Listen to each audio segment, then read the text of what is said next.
3 inmates escaped from the most secure prison in America and vanished without a trace. This is the story of the only successful escape from Alcatraz.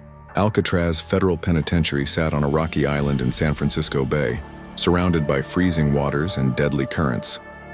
In 29 years, 36 men attempted to escape. All were caught, killed, or presumed drowned, except for 3. Frank Morris was a career criminal with an IQ of 133. The Anglin brothers, John and Clarence, were bank robbers from Georgia. These 3 would attempt the impossible. In 1961, Morris noticed the concrete around his cell's air vent was crumbling. The salt air had weakened the walls. He began testing with a nail file and pieces crumbled away. This was their chance.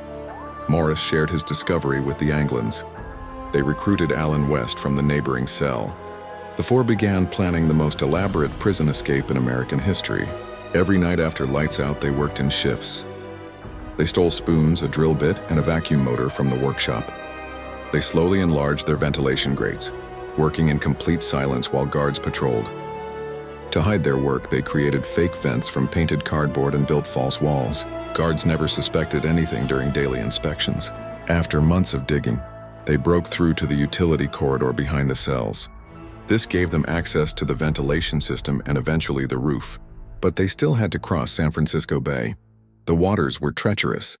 60-degree temperatures, powerful currents, and sharks made the crossing seem impossible. But they had a plan. They collected over 50 raincoats from other prisoners. Using stolen cement and heat from the workshop, they sealed them together into a makeshift raft. They also crafted life preservers from raincoat material. The final piece was genius. They sculpted realistic dummy heads from soap, toilet paper, and real hair from the barbershop. These would fool guards during nighttime counts. By June 1962, everything was ready. They chose June 11th, when tides would be most favorable. At 9:30 p.m., the plan began. They placed dummy heads in their beds and squeezed through their holes. But Alan West couldn't fit. His opening was too narrow. The others faced a choice: abort or leave him behind. They continued without him. Morris and the Anglins climbed through the ventilation system, reached the roof, and made it to the shoreline. They inflated their raft and pushed off into the dark waters. West eventually broke through but knew he couldn't make the crossing alone. He returned to his cell and later told guards everything. The next morning, guards found the dummy heads and sounded the alarm. The FBI launched the largest manhunt in San Francisco history. Searchers found evidence they'd reached water. A paddle was discovered on Angel Island. Pieces of the raft and a wallet belonging to Clarence Anglin washed up on shore. But no bodies.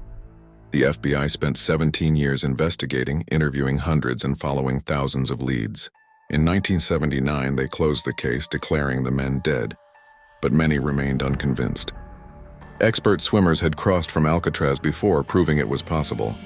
Strange incidents kept the mystery alive. The Anglin family received mysterious Christmas cards for years. In 1975, a photograph allegedly showed the brothers in Brazil.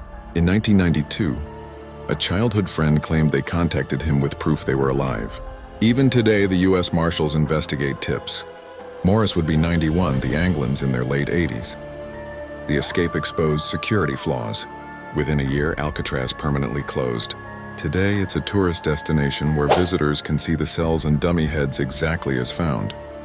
Did 3 desperate men achieve the impossible, or did San Francisco Bay claim their lives?